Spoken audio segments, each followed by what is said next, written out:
Good evening, Africa, and welcome to this special edition of Bottomline Africa. Tonight, we want to focus on the developments out of Kenya, which is in a state of political uncertainty tonight after the opposition NASA announced it will not participate in the October 26th repeat presidential election. I have a team of analysts, lawyers, and election experts to help us make sense of these emerging events. Lawyer Charles Kanjama is going to join us shortly from the lakeside city of Kisumu. Here in studio, elections law expert Felix Odhiambo, also Nyando, Member of Parliament Jared Okello, political analyst Mark Bichachi, and last but not least, communications expert and governance analyst Barack Muluka. But first, let us give you news updates from across the continent. And tonight, on our Twitter poll, we are asking you, do you support NASA's decision to withdraw from the repeat presidential election? Let me just take that again. Do you support NASA's decision to withdraw from the repeat presidential election? I can see more than 1,000 people have already cast their votes. Remember, the polls will close at the end of this program. As you make your comment, remember to always use our hashtag Bottomline Africa, and I'm going to go through some of your feedback within the program.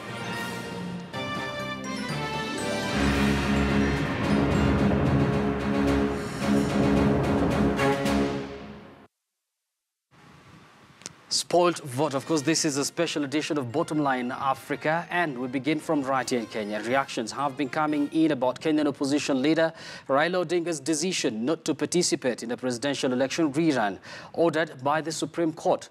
Odinga has repeatedly said he will boycott the polls if the election body IEBC did not replace officials he blamed for irregularities in August. Last month, now the Supreme Court nullified incumbent President Uhuru Kenyatta's win on August 8th due to procedural irregularities and ordered a new poll to be held within 60 days.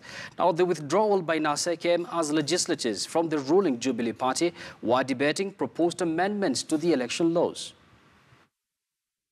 Gentlemen of the press, we have a very important statement to issue to the nation of Kenya today. This statement is the National Super Alliance Coalition statement on the withdrawal of the candidature of Right Honorable Raila Amolo Odinga and His Excellencies Stephen Kalonzo Musyoka in the presidential election scheduled for 26 October 2017. We at NASA have insisted that the fresh election ordered be held to the standard ordered by the Supreme Court, that is, in strict conformity with the Constitution and written law.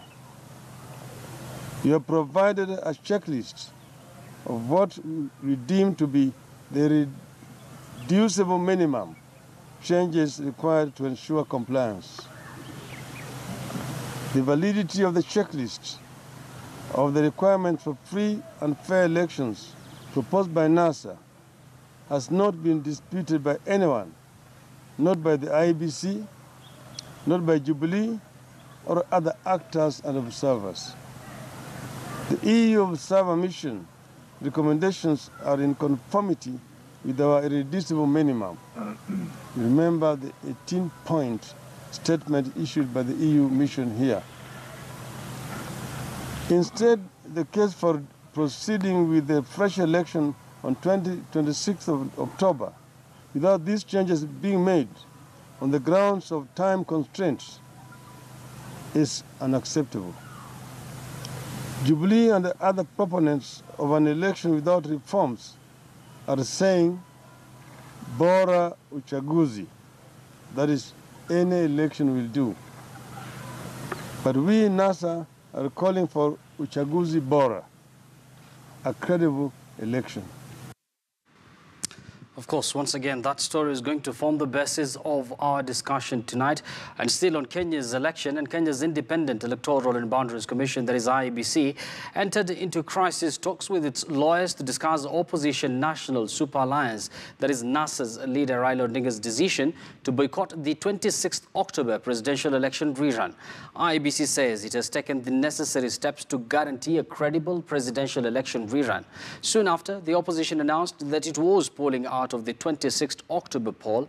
The IEBC posted on Twitter a letter it sent to NASA. NASA says it will hold demonstrations across the country tomorrow under the slogan, quote-unquote, no reform, no elections. We still have our reporter Timothy Otieno there, the anniversary towers. I'm going to connect with him shortly. Now, away from Kenya briefly, Liberians have been voting to choose a successor to Africa's first elected female president and Nobel Peace laureate Ellen Johnson Sirleaf.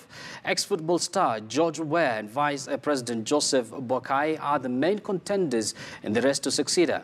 Liberia, founded by freed U.S. slaves in the 19th century, has not had a smooth transfer of power in 73 years. President Sirleaf urged people to vote peacefully in a nation still recovering from a 14-year civil war. Sirleaf, who was awarded the Nobel Peace Prize for helping bring peace after civil war but that destroyed her country, closes the page on 2 terms in office. Results are expected to begin trickling in.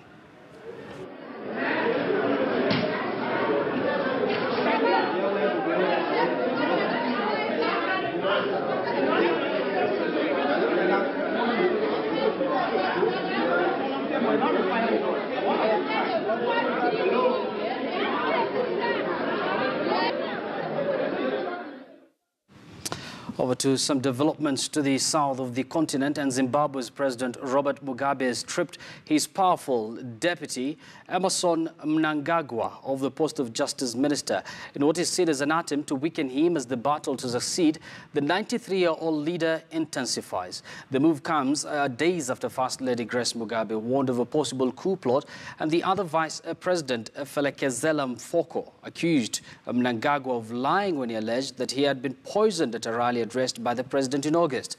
Mnangagwa and Mrs. Mugabe say to head rival factions jostling to succeed Mr. Mugabe when he steps down or passes on. The latest reshuffle is likely to increase the influence of the faction allied with the First Lady.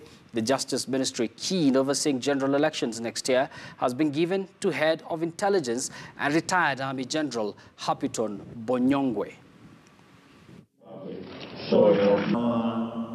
Differences are discussed in-house. They are ours.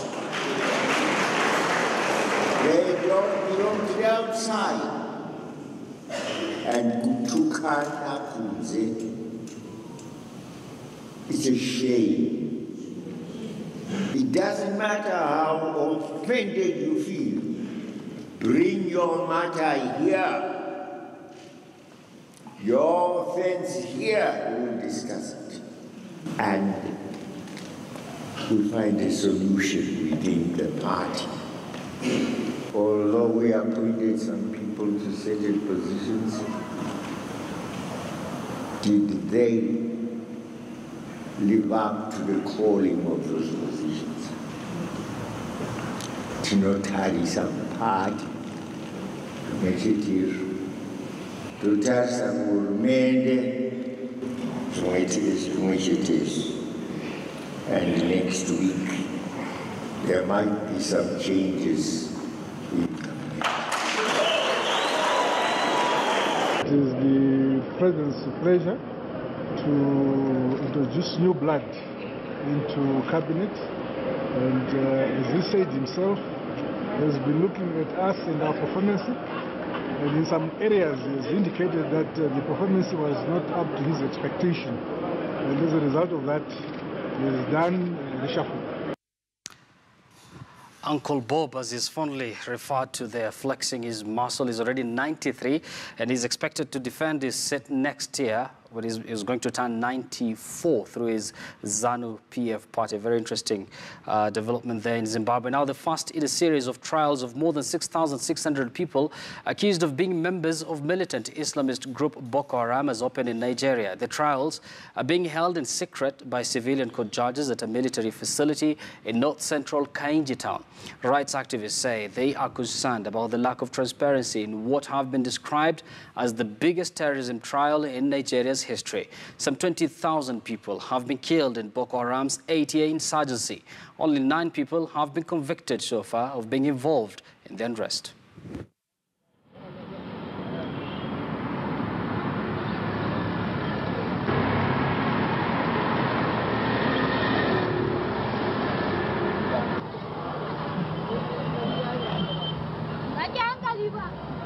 I expect justice to be done to everybody. In fact, this is the root cause of the problem. Injustice can cause so many things. If justice can be done to everybody, inshallah Allah Ta'ala, this problem will not even have occurred in the first place. As far as the trial is concerned, I think that is the only way people will know who is guilty, who is not guilty. I think this is the essence of the trial. I'm calling for government and the justice to pay justice between the Boko Haram and the citizen of Borno State. Well, and that story from Nigeria takes us to a very short break right here on Bottomline Africa. But when we come back, we'll have that discussion revolving around Kenya's political situation. This after NASA leader Raila Odinga, of course, withdrew from the presidential race. What does that mean for the country moving forward? And I have our guest in studio ready to discuss that. We have once again Mark Bichachi, political analyst, Nyando Member of Parliament, that is Jared Okello. We have elections law expert Felix of Diambo, as well as Barak Muluka, who is a communication expert. And as we take that break, let's take a look at Events Africa.